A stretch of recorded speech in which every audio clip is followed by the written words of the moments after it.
Je ne voudrais pas commencer cette intervention sans d'abord remercier l'ADIF de me donner l'opportunité d'échanger, car en fait, j'ai écrit mon intervention parce que je ne suis pas juriste et donc je ne voulais pas commettre d'impair, mais que je mène une réflexion depuis assez longtemps, d'ailleurs avec des confrontations, par exemple, avec Géraud de la Pradelle, mais aussi avec Stéphane Hessel et bien d'autres. Donc, c'est un travail que je mène depuis janvier avec Gilles Devers à propos donc de la Cour pénale internationale et d'une requête qui a été déposée par près de 400 associations à ce jour. Donc, je remercie donc l'ADIF pour me donner cette opportunité. Ce sont plutôt des réflexions et des questions, en fait, un questionnement que je soumets à l'ensemble des personnes présentes. Par ailleurs, je ne voudrais pas commencer sans un mot pour Nouri Albala, qui était aussi une des personnes avec qui je confrontais mes idées, et avec qui aussi nous avions déposé en 2006 une requête à très très peu, vraiment très peu. Mais il y a Yann Fermont qui est là, qui était partie prenante de cette démarche. Nous avions déposé en 2006 une requête donc, contre l'État israélien à propos de la guerre au Liban. Et je pense à Nouri tout particulièrement parce qu'il est mort au mois de juin et que ben voilà, il nous manque et que s'il avait été là, il serait parmi nous. Donc je ne peux pas ne pas penser à lui maintenant. Donc le travail, enfin la réflexion que j'ai essayé de mener, c'est celle qui concerne le droit de résister et le droit de se défendre. Alors ça va recouper certainement des éléments qui ont déjà été dits, mais qui me semblent devoir être interrogés de manière un tout petit peu différente.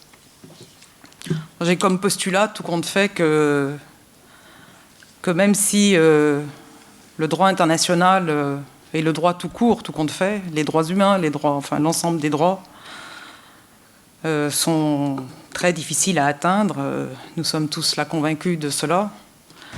Mais la bataille que nous menons est une bataille essentielle parce que le droit doit être un des éléments qui doit permettre une transformation sociale et que si nous ne nous en emparons pas, alors les choses ne peuvent certainement pas changer.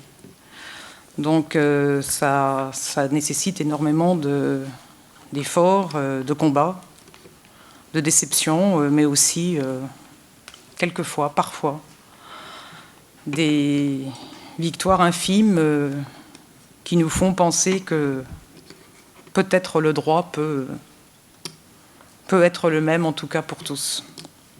En disant ça, je n'y crois pas beaucoup, en l'instant, disons. Mais bon.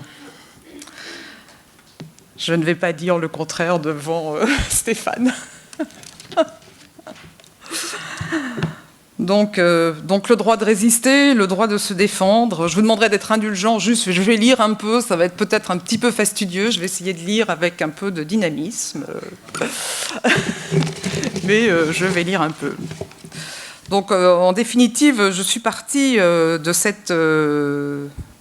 ce sujet qui me semble être un peu provocateur.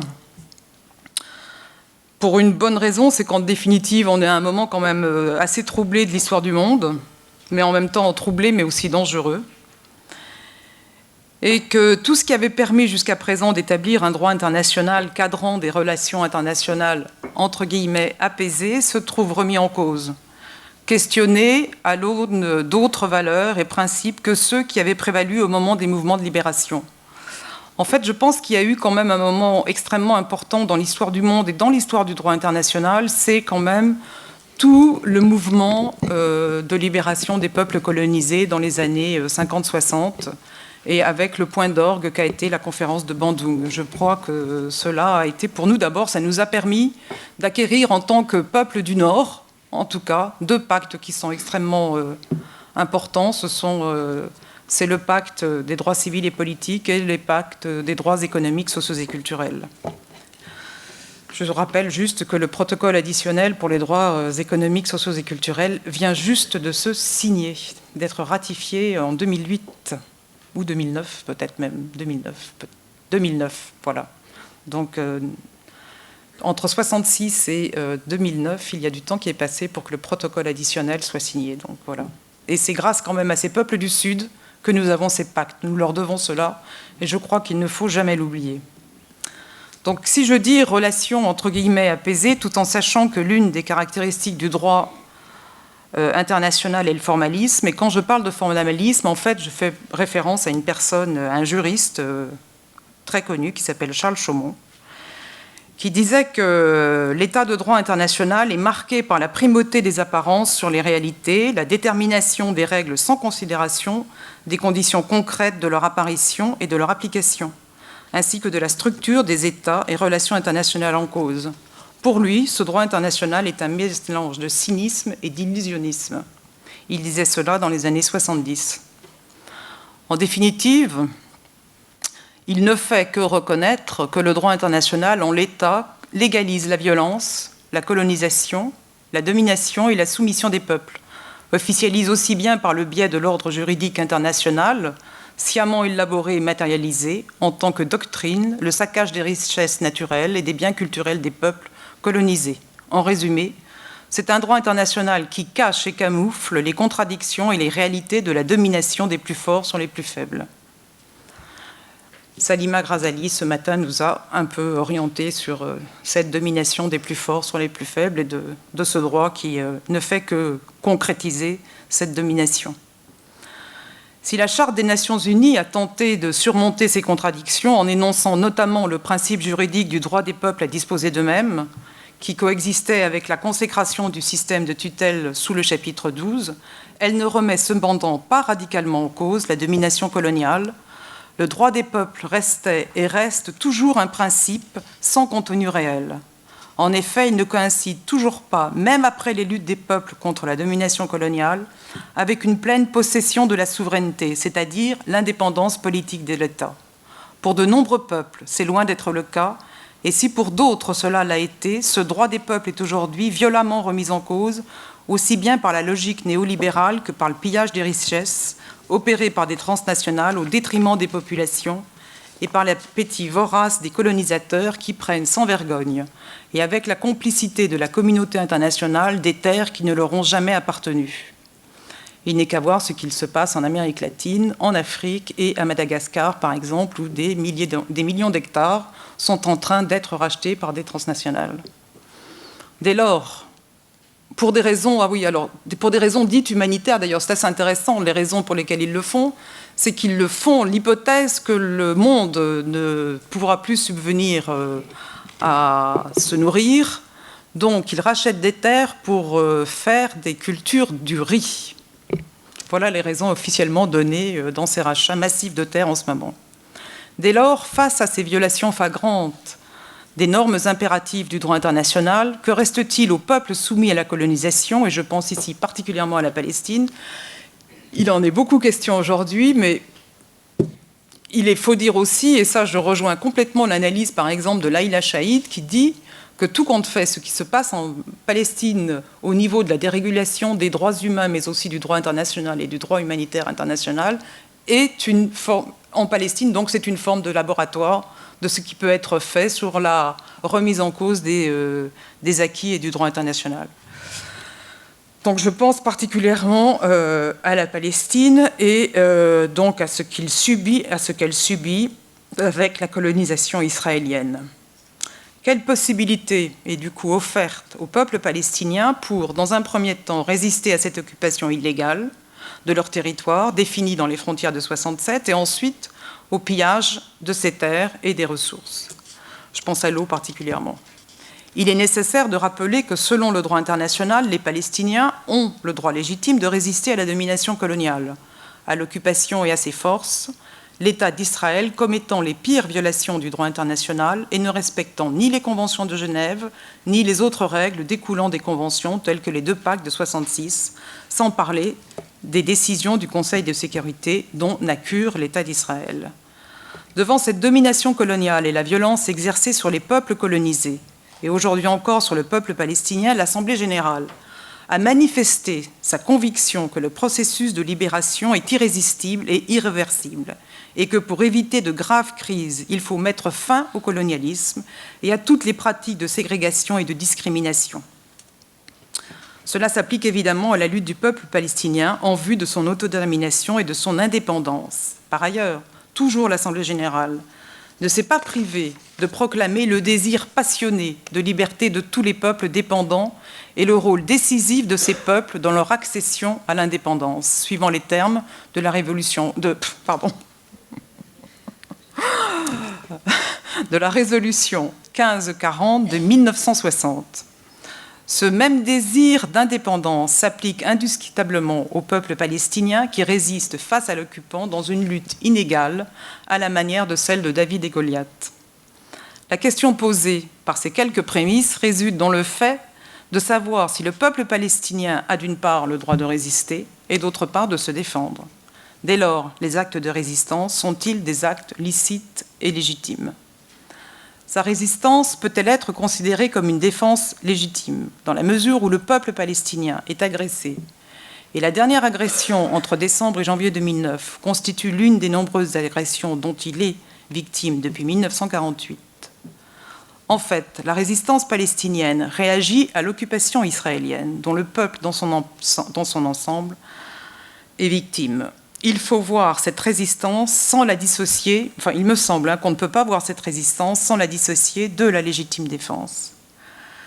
Le peuple palestinien est-il agressé? Si l'on est bien d'accord que l'agression est une violation des droits souverains, alors on ne peut qu'admettre que le peuple palestinien est bien agressé, dès lors qu'il ne fait rien d'autre que d'agir pour la réalisation de son droit à la souveraineté. Nul ne peut aujourd'hui nier qu'il subit depuis 1948 la violence de la colonisation. Ses droits souverains ne peuvent être remis en cause sur un plan juridique, même s'ils le sont en permanence par l'État d'Israël qui ne lui reconnaît aucun statut et donc aucune souveraineté sur son territoire, même pas à l'intérieur des frontières de 1967. Pourtant, cette année, dès les premiers jours de cessez-le-feu à l'issue de l'agression israélienne, l'autorité palestinienne a posé une question fort intéressante au bureau du procureur de la Cour pénale internationale. Elle voulait, ainsi que l'autorise le statut de Rome aux États qui ne sont pas États parties, reconnaître la compétence de la Cour de façon à présenter une requête auprès du procureur. La réaction a d'abord été évidemment négative. La Palestine n'est pas un État, voilà ce qu'on nous dit depuis le début. Donc, ce qui explique que la souveraineté n'est pas reconnue et quelque part, on tourne en rond. Rapidement, alors que l'autorité réunissait sur cette question un groupe d'experts, il a été admis que la Palestine dispose bien de tous les attributs d'un État, et ce, depuis avant 1948. Certains juristes, dont John Quigley, un juriste américain de l'État de l'Ohio, précise, lui, en ce qui le concerne, que la Palestine dispose de tous les attributs depuis 1919. Donc, cette décision de reconnaître à la Palestine les attributs d'un État et donc de pouvoir, du coup, déposer en tant qu'État non signataire, mais en tant qu'État, déposer une requête, déposer donc sa demande de reconnaissance de la Cour pénale internationale, confère à la Palestine aussi son droit, enfin reconnaît, ou en tout cas ne fait que confirmer à la Palestine son droit à sa souveraineté. La question que je me suis posée, c'était, puisque le droit à la souveraineté de la Palestine semble acquis, et personnellement, je prône cette argumentation. Alors, dès lors que la souveraineté de la Palestine est attaquée, est-ce que la résistance palestinienne est en droit fondée à repousser l'agression de l'armée israélienne?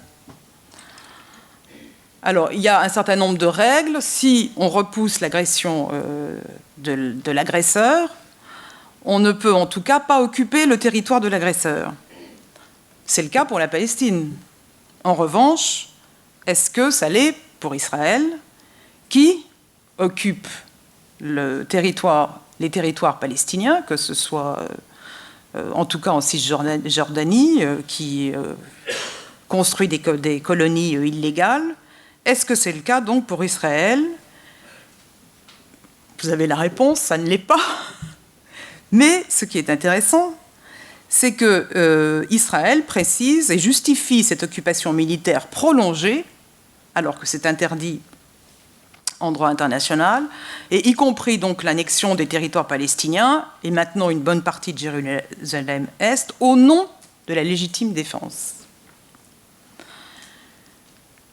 La question qui est posée, c'est que puisque en droit, cette occupation des territoires si on se place du point de vue des Israéliens, ils vont occuper les territoires de la Palestine qu'ils considèrent comme des agresseurs. Et ça, ce n'est pas permis en termes de droit. Pourtant, la légitime défense qui est revendiquée par l'État d'Israël est aussi acceptée, tout compte fait, par le Conseil de sécurité, ou par bon nombre de pays membres du Conseil de sécurité, puisque tout compte fait, ils endossent les positions israéliennes et ils reconnaissent à l'État d'Israël le droit à la légitime défense. On a eu suffisamment de déclarations dans ce sens entre décembre et janvier 2009, et y compris particulièrement de la France et de M. Sarkozy, qui continue à dire, urbi et orbi, que l'État d'Israël a le droit de se défendre. Donc la réponse sur ça, oui, le Conseil de sécurité endosse les positions israéliennes, et particulièrement peut-être, alors j'essayais de voir pourquoi et depuis quand. Et en fait, je suis tombée sur une déclaration en 1973, à la tribune du Conseil de sécurité, d'un délégué israélien qui, après avoir cité l'article 51 de la Charte des Nations Unies, a affirmé qu'aucun principe ou disposition de la Charte n'interdit les changements de frontières, en particulier après le recours à la force, en vertu du droit de légitime défense, et tout particulièrement lorsqu'il n'y a pas de frontière internationale sûre et reconnue entre la victime de l'agression et les États. Alors là, il se référait à d'autres États que la Palestine, mais c'est assez intéressant comme déclaration, et les États qui n'ont cessé depuis 25 ans de se livrer à la guerre contre Israël. Donc, plus que le droit de se défendre, normalement, cette déclaration assez curieuse, parce que d'un côté, on fait référence à l'article 51, et on autorise pour le cas de l'État d'Israël, donc on fait référence et on autorise le recours à la force en vertu du droit de légitime défense. Alors qu'en définitive, au regard du droit international et des obligations de l'État israélien, plus que le droit de se défendre, en fait, l'État d'Israël a d'abord l'obligation essentielle de cesser tout crime international, tout acte de terrorisme d'État, de se retirer de manière inconditionnelle et immédiate de tous les territoires palestiniens, d'indemniser les victimes palestiniennes des crimes d'État, de rendre les biens et les ressources volés et de juger les responsables des crimes qui se trouvent aujourd'hui au pouvoir politique et qu'on a entendu de manière assez violente s'exprimer, au moins depuis 2000, la reprise, enfin la seconde intifada. Donc on est ici devant une espèce de contradiction, enfin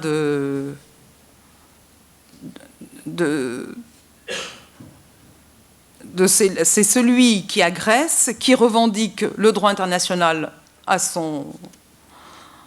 sa défense, et celui qui est agressé, qui, somme toute, est bouté hors du cadre du droit international et donc des normes impératives de ce droit international. Il est exclu. Il y a ici une mise en place d'un déni du droit manifeste, non seulement par l'État d'Israël, mais aussi par une très très grande partie de la communauté internationale, pour ne pas dire de son ensemble. Ce qui renvoie en fait à cette capacité d'interprétation du droit international et du droit humanitaire qu'a l'État d'Israël, et qui renvoie bien justement à cette remise en cause de ce cadre normatif, et qui fait qu'à l'heure actuelle, eh bien, effectivement, nous sommes dans un moment dangereux, puisque avec cet exemple, enfin, avec ce qui se passe dans cette partie du monde, eh bien, tout est possible. Et si tout est possible dans cette partie du monde, alors il est facilement envisageable que cela va être possible dans d'autres parties. Et d'ailleurs, on a commencé à le voir, entre autres, par exemple, sur les ressources en Afrique. Mais revenons à la Palestine. Donc, s'il lui est reconnu son droit à répondre par des actes de résistance à l'agression au nom de la légitime défense, il faut qu'elle réponde. La légitime défense, elle demande à répondre à un double impératif qui est celui de la nécessité et de la proportionnalité. Et ça pose la question des roquettes, par exemple, qui ont été lancées lors de l'agression sur Gaza. Est-ce que ces lancements de roquettes répondent bien à ces impératifs de nécessité et de proportionnalité? Alors, la nécessité de résister, de se défendre, oui, c'est mon interprétation personnelle. Maintenant, c'est intéressant, il y a ici des vrais juristes. C'est aussi intéressant de pouvoir échanger sur ce point-là. Nécessité donc de résister, oui, d'autant plus que quand même la bande de Gaza est soumise à une double agression. Il y a depuis 2006 celle du blocus, et 2008-2009, donc celle de l'agression de l'armée israélienne. Ce blocus, il a quand même entraîné une suspension quasi totale des subventions financières qui étaient versées par les pays donateurs. Et cet aspect me semble, enfin, au-delà de la crise humanitaire qu'elle entraîne, de remonter à ce blocus est assez intéressant, et c'est ce que fait justement le rapport Goldstone, dont on a eu connaissance il y a 2 jours. En fait, il ne dissocie pas le blocus de l'agression de décembre et janvier. Donc Gaza, depuis 2006, a été déclarée entité hostile, vous vous souvenez. Et face à cette déclaration et à cette coupure du monde, à cette exclusion du monde, quelle était donc la solution pour ce territoire pour exercer sa légitime défense contre ce blocus, qui était quand même, rappelons-le, admis par l'ensemble de la communauté internationale? Ce blocus, il a eu, mais il a toujours, puisqu'il n'est toujours pas arrêté, de très lourdes conséquences sur les conditions de vie de la population palestinienne. Y a-t-il d'autres solutions? Moi, je me suis posé des questions un peu différentes. Est-ce qu'il y a d'autres solutions que celles des roquettes? Il n'y a pas d'armée palestinienne. Quels sont les moyens de résistance? Puisque l'accession à la souveraineté est quelque chose d'admis en termes de droit et par l'Assemblée générale. Donc, il y a des requêtes qui ont été envoyées. Donc ça, c'était sur la nécessité. Quant à la question de la proportionnalité, le même rapport Goldstone, s'il parle de crimes de guerre commis non par le Hamas, il ne parle pas du Hamas, c'est en ça que c'est assez intéressant, il parle en fait de groupes armés dans la bande de Gaza. C'est la presse qui a déduit que c'était le Hamas. Mais en fait, il parle de groupes armés. S'il parle de crimes de guerre commis par des groupes armés dans la bande de Gaza, pose la question de la proportionnalité à propos des crimes de guerre et des crimes contre l'humanité commis par l'armée israélienne. Il ne pose pas la question de la proportionnalité au niveau de l'armée israélienne. Moi, je vais assez rapidement. Les chiffres, il me semble, parlent d'eux-mêmes. Mais je me suis posé une autre question. C'est qu'en définitive, où ont été lancées les roquettes? Sur Sderot. Sderot n'est-elle pas une colonie illégale de peuplement? Non? Ah, sur la ligne verte, pardon. Donc autant pour moi, j'avais pensé à ça, mais ce n'est pas grave.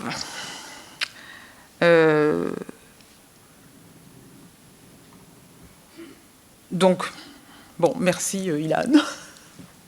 Ce n'est pas grave. Donc, on ne peut en tout cas pas parler de même niveau d'agression entre un peuple agressé et une armée d'agression. C'est la même question qui s'est posée avec le Liban en 2006, où tout compte fait, on a parlé des nombreuses roquettes envoyées sur le nord d'Israël, alors qu'il n'y avait pas en définitive d'armée libanaise. On essaye de mettre toujours la résistance palestinienne ou la résistance libanaise, puisque c'était la résistance libanaise, sur le même plan que celui d'une armée palestinienne hautement...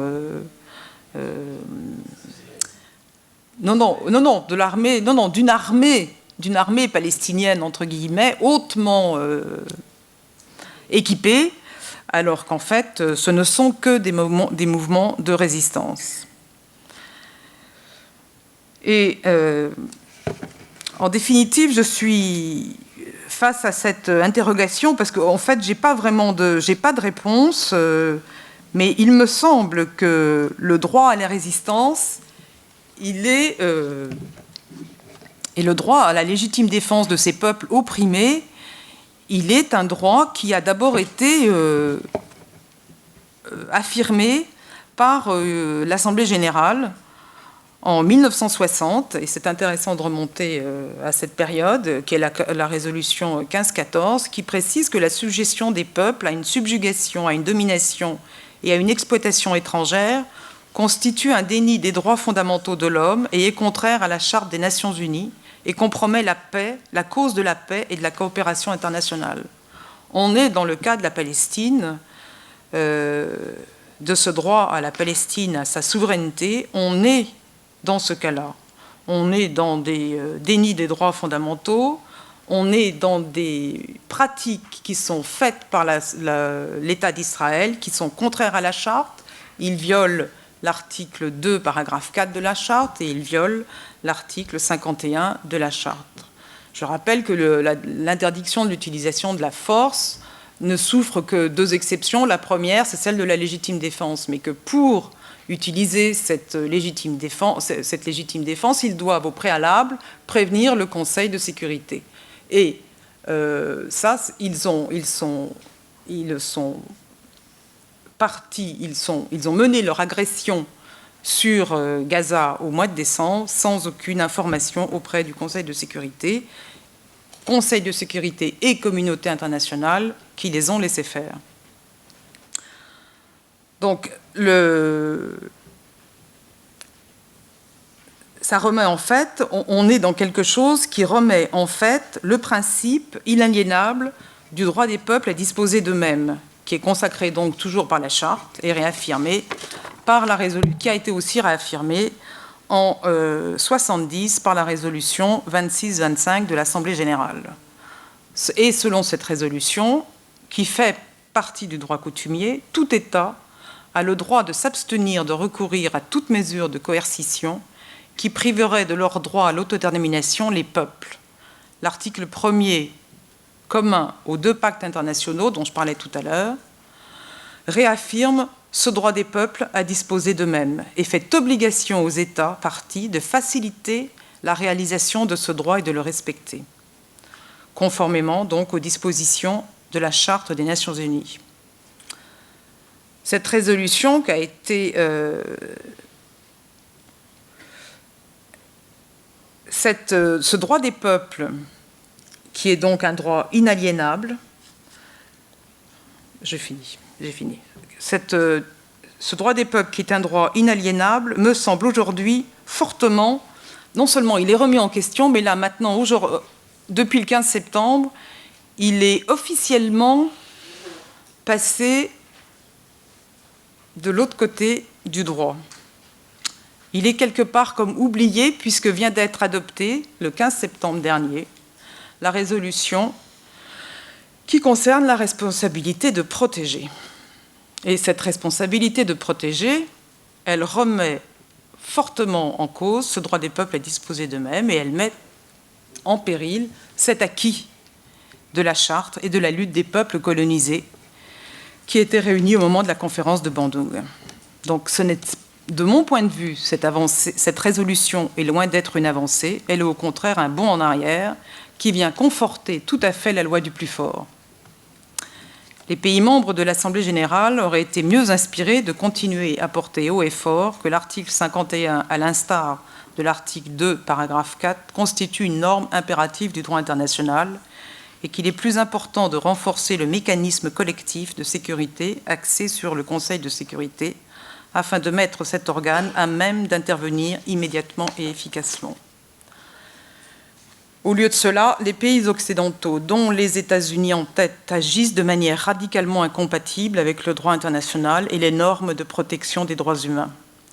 Faut-il signaler aux pays occidentaux qui appuient la politique israélienne de violation spécialement grave du droit international, constante, permanente, systématique, comprenant la domination coloniale, l'occupation, le vol des ressources, que tous les États doivent observer fidèlement et strictement les dispositions de la Charte des Nations Unies, de la Déclaration universelle des droits de l'homme, sur la base de l'égalité, de la non-ingérence dans les affaires intérieures des États et du respect des droits souverains et de l'intégrité territoriale de tous les peuples. Ces pays ne sont-ils pas, dès lors, dans l'obligation d'appuyer la lutte légitime et licite des Palestiniens en quête de se libérer de la domination coloniale ?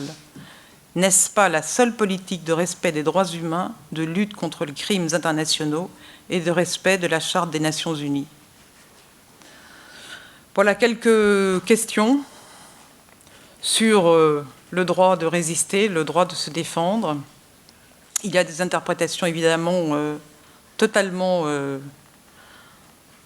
différentes, j'en suis bien consciente, mais il me semble que si nous voulons que les dénis de droits dont est victime le peuple palestinien et le déni d'accès aux juges dont sont punies les victimes de l'agression de Gaza, la dernière agression sur Gaza, nous devons aussi penser peut-être un peu de manière un peu ouverte et faire des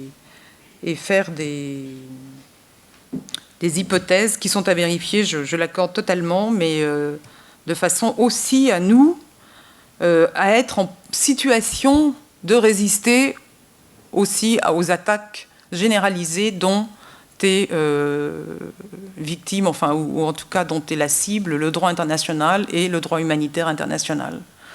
Je vous remercie.